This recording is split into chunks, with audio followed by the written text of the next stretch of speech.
اللہ کے پیغمبر حضرت یوسف علیہ السلام کو ایسی بے مثال خوبصورتی اور حسن عطا کی گئی تھی کہ تاریخ انسانی میں آج تک آپ کے حسن کی مثال دی جاتی ہے۔ شاعر اپنی شاعری اور قصہ گو اپنی قصے کہانیوں میں حضرت یوسف علیہ السلام کی خوبصورتی کا ذکر کثرت سے کرتے آئے ہیں۔ حسن اور خوبروئی کا کوئی پہلو ایسا نہ تھا جو آپ میں نہیں تھا۔ یوسف علیہ السلام کی نیک اخلاق، بردباری اور نرم مزاجی نے آپ کے حسن و خوبصورتی میں مزید اضافہ کر دیا تھا۔ کوئی شخص بھی یوسف علیہ السلام کو پہلی مرتبہ دیکھنے پر ہی آپ کا فرشتہ اور حسن کا قائل ہو جاتا، مگر آپ کی اس بے مثال خوبصورتی کا ایک المناک پہلو یہ بھی تھا کہ اسی حسن کی وجہ سے آپ کی زندگی بہت سی مشکلات کا شکار ہوئی، اور آپ کا حسن ہی آپ کے لیے مصائب اور آزمائشوں کا سبب بن گیا۔ حضرت یوسف علیہ السلام کے والد کا نام یعقوب علیہ السلام تھا، جو خود ایک جلیل القدر نبی تھے۔ حضرت یعقوب علیہ السلام کے 12 بیٹے تھے، لیکن یوسف علیہ السلام کی خوبصورتی اور معصومیت کی وجہ سے آپ کو ان سے زیادہ محبت تھی، اور آپ حضرت یوسف علیہ السلام کو اپنے دوسرے بیٹوں پر فوقیت دیتے تھے۔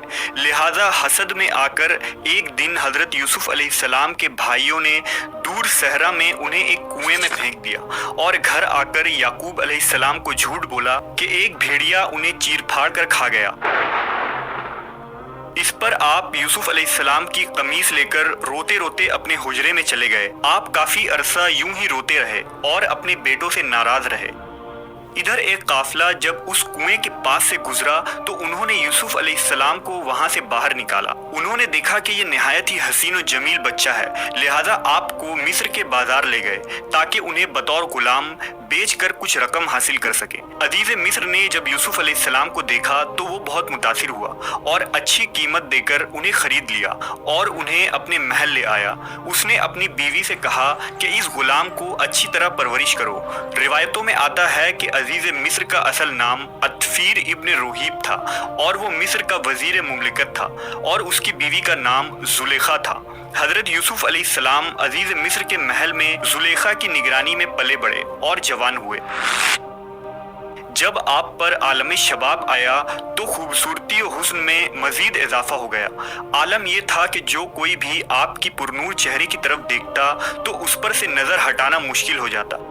ایک حدیث میں رسول اللہ صلی اللہ علیہ وسلم نے فرمایا کہ جب دنیا بنی تو حسن کے 3 حصے کیے گئے، جن میں ایک حصہ حضرت یوسف علیہ السلام کو دیا گیا، ایک حصہ ان کی والدہ کو دیا گیا، اور ایک حصہ پوری دنیا میں تقسیم کیا گیا۔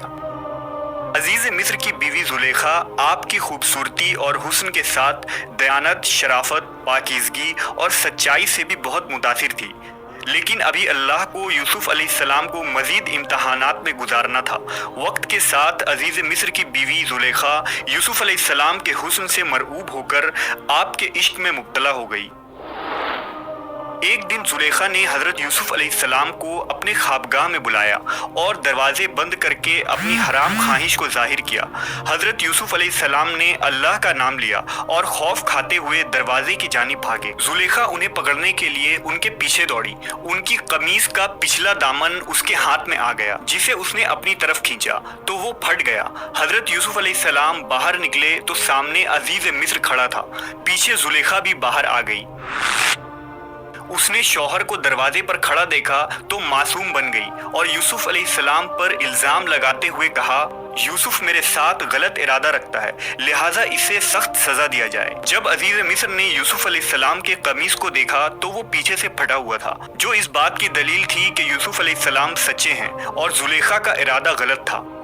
وہیں اللہ کی طرف سے ایک اور معجزہ سرزد ہو گیا، اور محل میں موجود ایک دودھ پیتا ہوا شیرخوار بچہ اللہ کے حکم سے بول اٹھا اور اس نے گواہی دی کہ یوسف علیہ السلام پاک دامن اور سچے ہیں۔ یوں عزیز مصر کے سامنے سچائی واضح ہو گئی، لیکن اپنی بیوی کی بدنامی کے خاطر وہ خاموش ہو گیا اور بات کو رفع دفع کیا۔ یہ واقعہ آہستہ آہستہ پورے شہر میں عام ہو گئی، لہٰذا مصر کے لوگوں نے زلیخا پر طعن و طنز کرنا شروع کر دیا کہ عزیز مصر کی بیوی خود اپنے ہی غلام کے عشق میں مبتلا ہو گئی ہے۔